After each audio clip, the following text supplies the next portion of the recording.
सुप्रभात बच्चों, कैसे हैं आप सब। उम्मीद करती हूँ आप सब अच्छे होंगे। तो बच्चों, आज की कक्षा में हम पढ़ने वाले हैं अध्याय नंबर 4, जिसका शीर्षक है दो बैलों की कहानी। रामपुर के नजदीक एक गांव था। वहां झुरी नामक एक किसान रहता था। उसके पास दो बैल थे, हीरा और मोती। दोनों बैलों में बहुत प्रेम था। चारा खाते समय भी दोनों एक साथ नांद में मुंह डालते और एक साथ ही बाहर निकालते। झुरी उनके दाने चारे का बहुत ख्याल रखता था। वह कभी भूलकर भी उन्हें मारता पीटता नहीं था। इसलिए वे भी झुरी को बहुत चाहते थे। आखिर पशु भी प्यार का भूखा होता है। तो बच्चों, यहाँ पे हमें बताया जा रहा है कि रामपुर के नजदीक एक गांव था जिसमें एक झुरी नाम का किसान रहता था और उसके पास दो बैल थे। एक का नाम था हीरा और दूसरे का नाम था मोती। तो दोनों बैलों में आपस में बहुत ज्यादा प्यार था। तो चारे खाते समय वो लोग क्या करते थे, एक साथ नाद में मुंह डालते थे और एक साथ ही बाहर निकालते थे। और झुरी भी जो था वो उनके दाने चारे का बहुत अच्छे से ध्यान रखता था और वो कभी भी भूल कर उन्हें मारता या पीटता नहीं था। इसलिए वो दोनों बैल भी उससे बहुत ज्यादा प्यार करते थे। झुरी की पत्नी का भाई था गया। एक बार वह हीरा मोती को कुछ दिनों के लिए अपने गांव ले जाना चाहता था। झुरी अपने प्यारे बैलों को अपने से अलग नहीं करना चाहता था, किंतु गया को मना करके पत्नी के क्रोध का सामना करना भी उसके लिए सरल नहीं था। अब जो झुरी की जो पत्नी थी उसका भाई था जिसका नाम क्या था, गया। तो एक दिन गया क्या करना चाहता था, हीरा और मोती को अपने गांव ले जाना चाहता था। तो झुरी अपने बैलों से दूर नहीं रहना चाहता था, उन्हें अलग नहीं करना चाहता था। लेकिन अब मना करके, उसके भाई को मना करके, तो वो अपनी पत्नी को गुस्सा भी नहीं दिलाना चाहता था, क्योंकि वो भी उसके लिए सरल नहीं था, वो भी उसके लिए आसान नहीं था। अतः अनमने ढंग से उसने हामी भर दी। जब गया हीरा मोती को खूंटे से खोलकर गांव की ओर ले जाने लगा तो बैलों को बहुत आश्चर्य हुआ। रास्ते में बैलों ने कुछ शरारतें की तो गया ने उनकी पिटाई भी की और घर पहुंचकर उनके सामने रूखा सूखा भूसा डाल दिया, परंतु हीरा मोती ने उसे सूंघा तक नहीं। अब झुरी ने क्या किया, अनमने ढंग से, यानी कि उसका बिल्कुल भी मन नहीं था हामी भरने का, हाँ करने का, पर उसने अनमने ढंग से हाँ कर दिया था। जब हीरा मोती को उसे घूंटे से खोल कर वो ले जा रहा था गया, तो उन दोनों को आश्चर्य हो रहा था। तो रास्ते में उन्होंने कुछ शरारतें भी की थी। अब जैसे ही वो लोग घर पहुंचे, जो गया है उसे गुस्सा आ रहा था क्योंकि उन्होंने शरारतें की थी, तो उसकी बहुत ज्यादा पिटाई करने लगा और उनके सामने रूखा सूखा भूसा जो भी था वो डाल दिया। तो हीरा और मोती ने उस भूसे को सूंघा तक नहीं। रात होने पर दोनों बैलों ने वहां से भाग जाने का निश्चय किया। उन्होंने जोर लगाकर रस्सियां तोड़ डाली और भाग निकले। रास्ता जाना पहचाना ही था। भोर होते होते वे दोनों अपने घर पहुंच गए। अब जैसे ही रात होती है तो दोनों बैल क्या करते हैं, वहां से भाग जाने का निश्चय करते हैं। तो उन्होंने जोर लगाया और रस्सी को तोड़ दिया। फिर वो भाग निकले। तो रास्ता उन्हें जाना पहचाना लग रहा था। फिर जैसे ही भोर हुई, सुबह हुई, तो सुबह होते होते वो लोग अपने घर पहुंच गए। सुबह होने पर झुरी ने जब उन्हें थान पर खड़ा देखा तो वह सब कुछ समझ गया। प्यार से वह उनके शरीर पर हाथ फेरने लगा, परंतु झुरी की पत्नी यह सब देखकर जल भुन गई। उसने उनके सामने सूखा भूसा डाल दिया, पर वह दोनों खुश होकर उसे ही खाने लगे। तो वो लोग सुबह होते होते अपने घर पहुंच जाते हैं। तो जब झुरी उठता है सुबह और वो उन दोनों बैलों को देखता है तो वो सारी बातें समझ जाता है कि गया ने इन्हें परेशान किया है, इसलिए ये लोग यहाँ पे भागकर आए हैं। अब उनको देखकर वो बहुत ज्यादा खुश होता है। उनके शरीर पर हाथ प्यार से हाथ फेरने लगता है। लेकिन झुरी की जो पत्नी होती है उसे गुस्सा आता है, वो जल भुन जाती है। तो वो क्या करती है, उनके सामने सूखा भूसा डाल देती है। लेकिन उस सूखे भूसे को वो दोनों खुशी खुशी खाते हैं। अगले दिन गया फिर आधमका। मोती गया को देखते ही फुफकारने लगा, किंतु हीरा ने उसे मना कर दिया। किसी तरह गया फिर उन्हें अपने घर ले आया और मोटी रस्सियों में बांध दिया। अगले दिन क्या होता है, जो गया है वो फिर से आ जाता है और मोती जो है वो गया को देखकर उसे गुस्सा आ रहा होता है, लेकिन जो गया है उन्हें फिर से अपने साथ ले जाता है और जाकर अपने मोटी मोटी रस्सियों से वहां पर बांध देता है। अगले ही दिन से फिर दोबारा हीरा मोती की यातनाओं के दिन शुरू हुए। गया उन्हें दिन भर हल में जोतता और खूब मारता पीटता। शाम को घर लाकर मोटे मोटे रस्सों से बांधकर रूखा सूखा भूसा सामने डाल देता।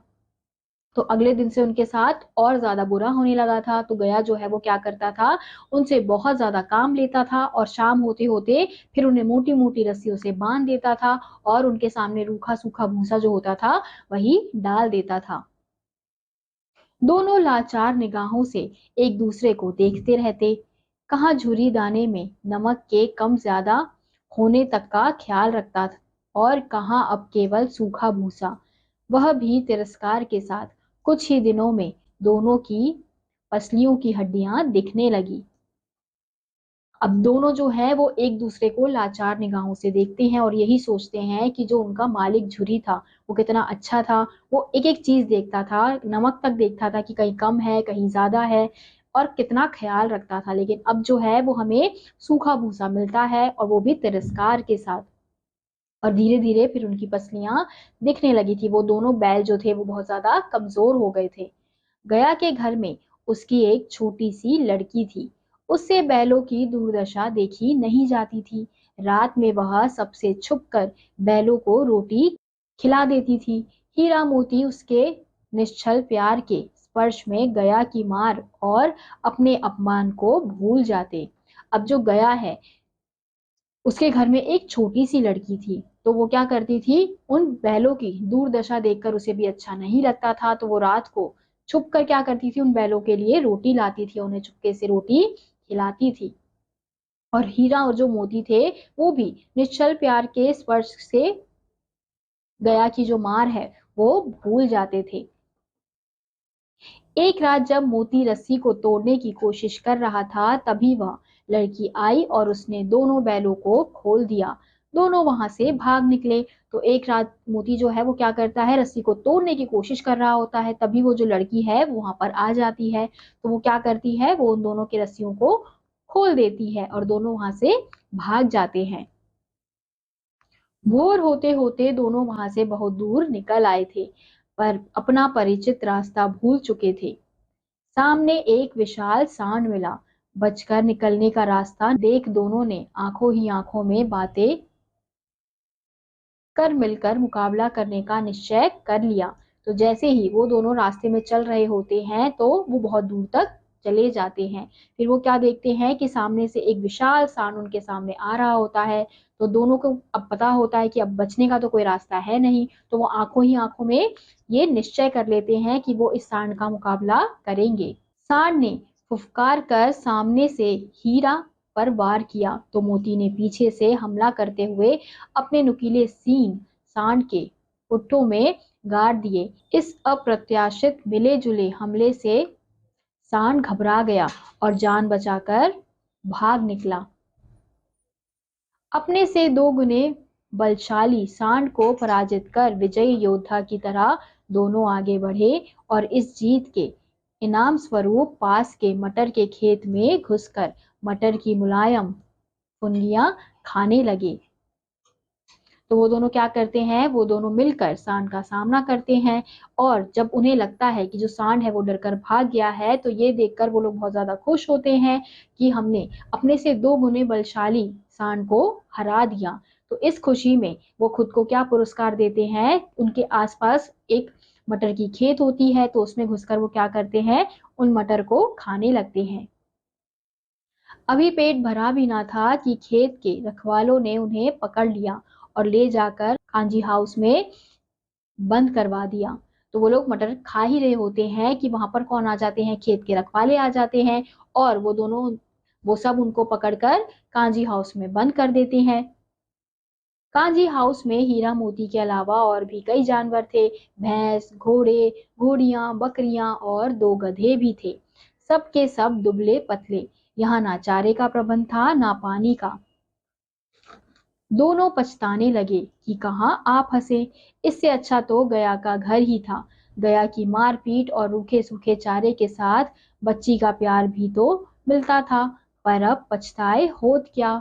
तो जैसे ही वो दोनों कांजी हाउस में जाते हैं तो वो क्या देखते हैं कि कांजी हाउस में उनके अलावा भी बहुत सारे जानवर हैं, जैसे भैंस, घोड़े, घोड़ियां, बकरियां, ऐसे बहुत सारे जानवर हैं। और वो भी कैसे हैं, बिल्कुल दुबले पतले हैं, बहुत कमजोर है, क्योंकि वहां पे चारे का कोई भी प्रबंध नहीं था और ना ही पानी का कोई प्रबंध था। तो दोनों ये देखकर पछताने लगे कि हम कहाँ पे आके फंस गए हैं। इससे अच्छा तो गया का घर था कि मार पीट कर रूखा सूखा मिल जाता था और उस बच्ची का प्यार भी मिल जाता था। 4 दिन और 4 रातें बीत जाने पर मोती का धैर्य जाता रहा। एक रात उसने हीरा से कहा भी कि अगर दीवार तोड़ दी जाए तो इस जेल से बाहर निकला जा सकता है। अब 4 दिन और 4 रातें बिताने के बाद मोती जो है वो बहुत ज्यादा परेशान हो गया था, उसका धैर्य अब होता जा रहा था। तो उसने हीरा से क्या कहा कि अब दीवार तोड़ के यहाँ से निकलने का समय आ गया है, दीवार तोड़कर यहाँ से निकला जा सकता है। हीरा के मना करने पर भी मोती ने अपने सींगों से दीवार को आजमाना शुरू कर दिया। दीवार कच्ची मिट्टी की थी, सींगों की चोट से थोड़ी हिली और कुछ मिट्टी उखड़कर नीचे गिरी। मोती ने उत्साहित होकर फिर प्रहार किया। दीवार का एक छोटा सा हिस्सा टूटकर गिरा। अब मोती ने जोर जोर से चोटें मारनी शुरू की। तो हीरा के मना करने के बाद भी जो मोती है वो क्या करता है, उस अपनी सींग से उस दीवार पर जोर से मारता है।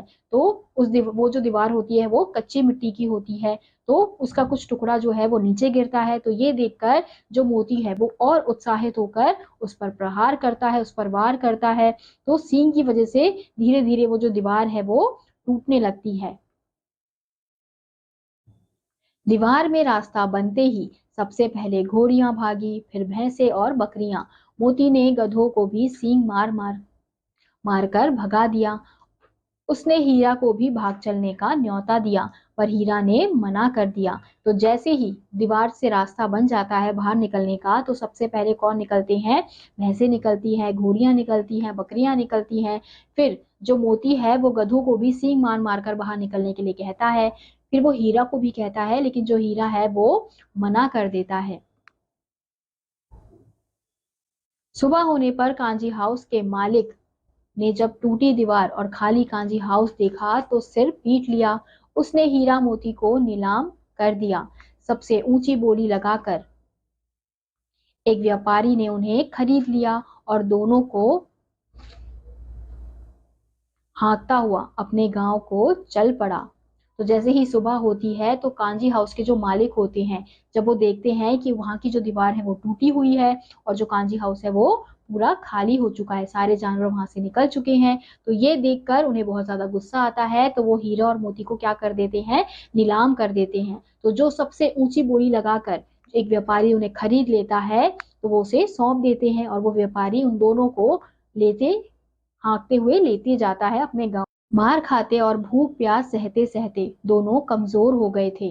अब और प्रतिरोध की शक्ति नहीं बची थी, इसलिए दोनों चुपचाप व्यापारी के साथ चलने लगे। अब जो दोनों बैल थे वो बहुत ज्यादा थक चुके थे, वो बहुत ज्यादा कमजोर भी हो चुके थे, भूख सहते सहते, मार खाते खाते। तो उनमें और प्रतिरोध यानी कि और किसी से लड़ने की ताकत नहीं थी, तो इसलिए वो दोनों चुपचाप उस व्यापारी के साथ चल रहे थे। चलते चलते अचानक उन्हें रास्ता जाना पहचाना सा लगा, तो ना जाने उनमें कहां से दम आ गया। दोनों ने एक दूसरे की आंखों में देखा और व्यापारी के हाथ से रस्सी छुड़ाकर भाग चले। आगे आगे दोनों बैल और पीछे पीछे व्यापारी। हीरा मोती जब रुके तो अपने घर पहुंच चुके थे। तो चलते चलते उन्हें रास्ता जो है वो अचानक से जाना पहचाना लगता है, तो ना जाने उनमें कहां से हिम्मत आ जाती है। तो दोनों क्या करते हैं, दोनों एक दूसरे की आंखों में देखते हैं और उस व्यापारी के हाथ से रस्सी छुड़वाकर भाग चलते हैं। तो आगे आगे दोनों बैल होते हैं और पीछे पीछे वो व्यापारी होता है। फिर धीरे धीरे जो हीरा और मोती है वो अपने घर पहुंच जाते हैं और उस रास्ते में वो फिर रुक जाते हैं। बैलों को देखकर झुरी निहाल हो गया। वह दौड़कर उनसे लिपट गया। हीरा मोती की आंखों से भी अश्रुधारा बह रहे थे। तभी व्यापारी भी पीछे पीछे वहां आ पहुंचा और झुरी से उन्हें मांगने लगा। मोती ने आव देखा ना ताव, व्यापारी पर झपटा। व्यापारी डर कर ऐसा भागा कि फिर पीछे नहीं लौटा। भीतर से झुरी की पत्नी भी दौड़ी दौड़ी आई, हीरा मोती के माथे को चूम लिया और खुशी खुशी उनकी देखभाल करने लगी। तो फिर बच्चों, हम अंत में क्या देखते हैं कि जब वो दोनों झुरी के घर पहुंच जाते हैं, अपने घर पहुंच जाते हैं, तो झुरी जो है वो उनको देखकर बहुत ज्यादा खुश होता है और वो उन्हें गले लगा लेता है। फिर ये देखकर जो व्यापारी है, जो उनके पीछे पीछे आ रहा होता है, तो मोती को बहुत गुस्सा आता है। तो वो जो मोती है वो क्या करता है, उस व्यापारी पर झपटता है, उसे मारने का प्रयास करता है। तो व्यापारी डरकर वहां से भाग जाता है और वो ऐसा भागता है कि वो पीछे मुड़कर भी नहीं देखता है। फिर अंदर से झुरी की जो पत्नी है वो भी आती है और वो भी उन दोनों को बहुत प्यार करती है और फिर खुशी खुशी सब लोग मिलकर रहने लगते हैं।